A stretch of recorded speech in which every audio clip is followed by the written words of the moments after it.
You stopped reaching out, and so did they. Now you're sitting in silence, staring at a connection that once felt so alive, wondering how something so intense could suddenly feel like it never existed at all. But what if this silence isn't the end of your story? What if it's the moment everything finally starts to make sense? Welcome to Decode His Mind, where we break down the hidden psychology behind relationships, emotional patterns, and the silent behaviors that often leave you confused and overthinking.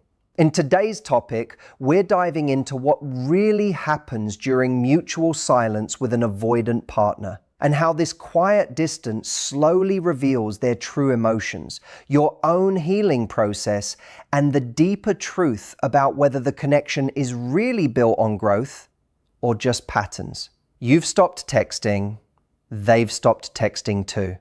And now you're left sitting in this heavy quiet, wondering what it all means. Do they feel relieved? Do they miss you at all? Or was this silence exactly what they wanted from the start? Most people completely misunderstand what mutual no contact with an avoidant partner actually does. This isn't the end of the story the way it feels right now. In many cases, it's the start of something deeper going on beneath the surface, a kind of psychological shift that slowly reveals the real nature of the connection, their patterns, and even your own emotional growth. As this unfolds, you start to see something important. In this silence, there is an emotional process happening on both sides. And it's not about who breaks first. It's about who changes first. Right now, while you might be replaying everything in your mind, feeling anxious, checking your phone, and overthinking every detail, the avoidant person often experiences something very different at the beginning: relief. When communication stops, their nervous system often reads it as safety. The pressure is gone. No expectations, no emotional demands, no need to respond, explain, or engage. It all disappears at once. For many avoidant individuals, closeness can feel overwhelming without them even realizing it. Their system can interpret emotional intensity as pressure or threat, not because anything is wrong, but because of how they're wired to handle connection. So when the connection pauses, their body relaxes, the tension drops, things feel lighter. But there's an important detail here. In the past, even when things went quiet, there was still an assumption that you would come back, that you would reach out first, that you would keep things alive. That created a kind of hidden safety for them, even in distance. Now, when silence becomes mutual, that safety starts to disappear. At first, they may still feel okay with it, even calm, but over time, something shifts. Relief doesn't stay the dominant feeling. It slowly turns into curiosity, then confusion, and eventually discomfort. They start noticing the difference. You're not reaching out like before. You're not filling the gap. You're not repairing the space between you. And that's where their mind begins to react. Questions start forming. Why haven't you texted? Did you move on? Are you really gone this time? Why isn't this being fixed like it used to be? This is where avoidant patterns often show something interesting. Instead of direct emotional expression, they may begin subtle checking behaviors, watching your social media, looking at your stories, liking something small from the past, sending a casual message that seems harmless on the surface. Hey, how are you? I saw this and thought of you. Random question. But these aren't always real attempts at emotional reconnection. More often, they are tests. Quiet ways of checking if access still exists, if the door is still open, if your emotional availability is still there without them having to fully step into vulnerability.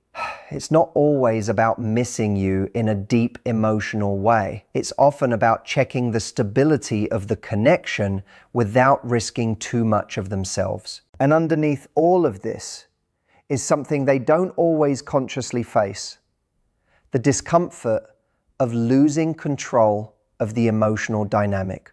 Because when you stop reaching out too, something changes. The usual pattern breaks. The balance shifts. And now they can't rely on your pursuit to keep the connection alive. That's when silence stops feeling like freedom and starts feeling uncertain.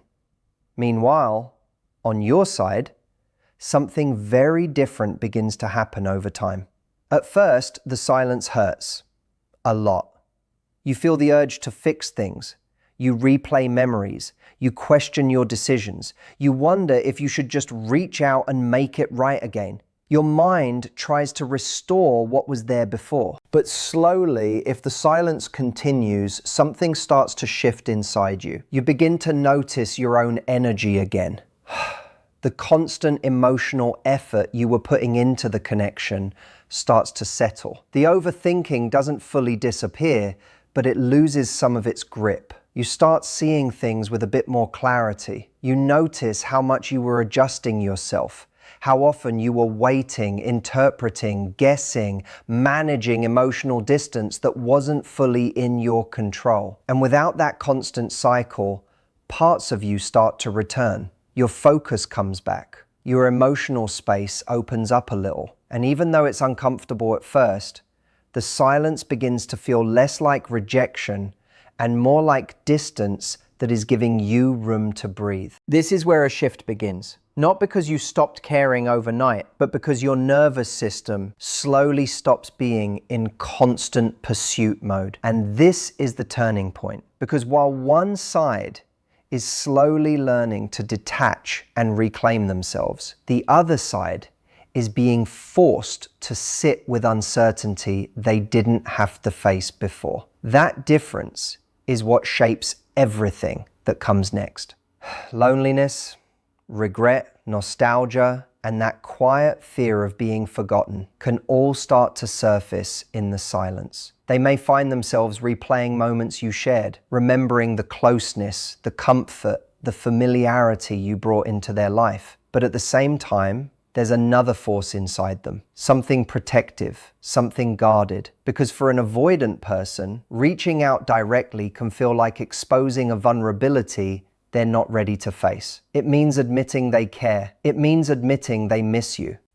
And for them, that can feel like losing control of themselves. So instead, those feelings often stay contained. Not gone, just unexpressed. And in many cases, this is where the cycle begins to repeat. After some time, an avoidant person may come back into your life in a very cautious way, not with deep emotional honesty, not with clear reflection or accountability, but with something small, something indirect. A "hey, how are you?" A casual comment, a light message that seems simple on the surface. It's not always a full return. It's more like a quiet test. They're checking if the connection still exists, if the emotional door is still open, if you're still available in the same way you used to be. And often, without realizing it, they're also checking whether you will still respond the same way you did before. But what changes over time is not just their behavior, it's yours. Because eventually, after enough distance, something inside you starts to shift. The emotional intensity doesn't hit the same way anymore. The confusion starts to clear. You begin to recognize patterns instead of getting pulled into them. What once felt uncertain now starts to feel familiar, predictable, even understandable. You start seeing the difference between real emotional connection and temporary reconnection attempts that don't go anywhere, between genuine effort and surface level contact that avoids depth. And that clarity changes how you respond.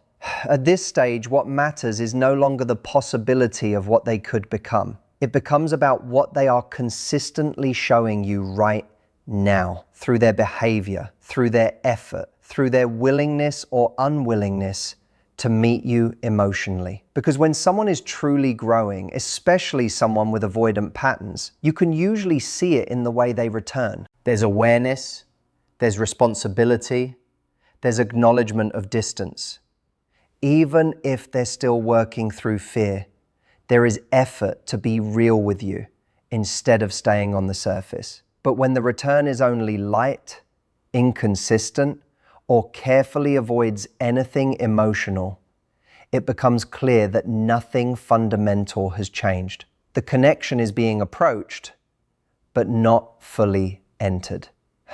At that point, their messages stop being confusing and start becoming information. They are showing you what they can offer, not in potential, but in practice.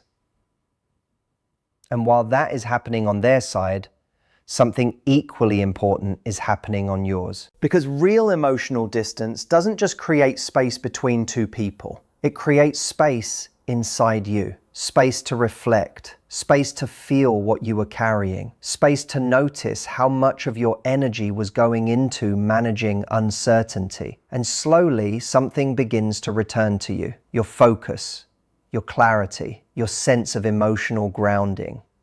The urgency to fix things starts to fade. Not because you stopped caring instantly, but because you start seeing the full picture more clearly than before. You begin to understand where effort was mutual and where it was one-sided, where connection was real and where it was being maintained mostly by you. And that awareness is what creates emotional detachment in its real form. Not as a strategy, not as a performance, but as a natural result of seeing things clearly. From that place, silence stops being something you use to get a reaction. It becomes something that reflects your own emotional boundary. And that is where your power actually comes back. Because at that point, your silence is no longer about waiting. It's about no longer participating in patterns that leave you uncertain and emotionally stretched. And this is where everything becomes clear. If someone is genuinely willing to grow, silence can become a space where they reflect, take responsibility, and begin to change how they show up. Not perfectly, but honestly. But if they are not willing to do that work, silence will not magically create it. It will only reveal it more clearly over time. Some people will use that space to reflect and evolve. Others will use it to distract themselves, avoid discomfort, or move into something new without really facing what was left behind. And neither outcome is something you control.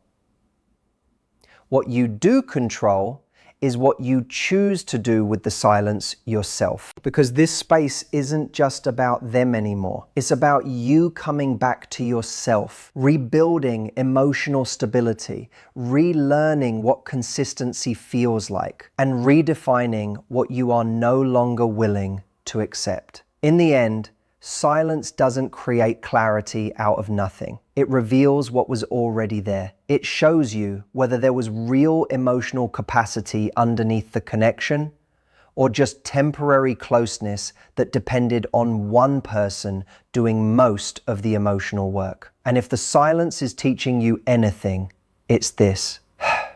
You don't have to keep proving your worth in inconsistent spaces. You don't have to stay in cycles where love only feels real when you are the one holding it together. Because real connection doesn't require you to disappear in order to be noticed. It shows up, it stays present, it meets you with effort, not confusion. And if this silence is leading you back to yourself, back to your boundaries, and back to your own emotional stability, then it isn't just distance anymore. It's a turning point.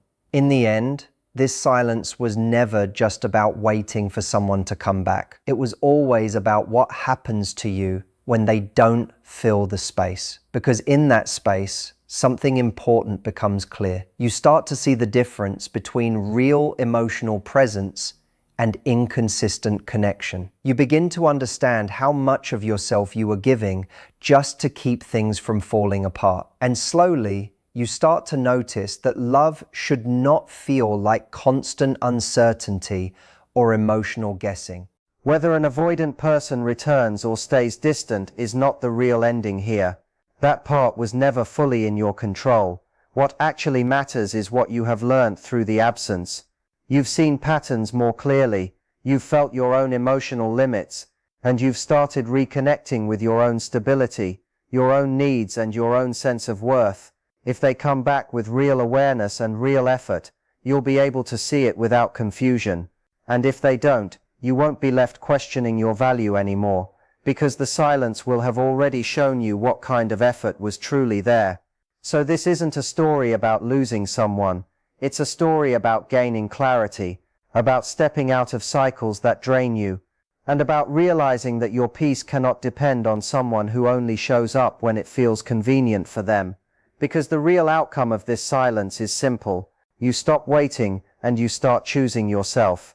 If this helped you see things more clearly, make sure to like, subscribe and hit the bell icon so you never miss a new video from Decode His Mind.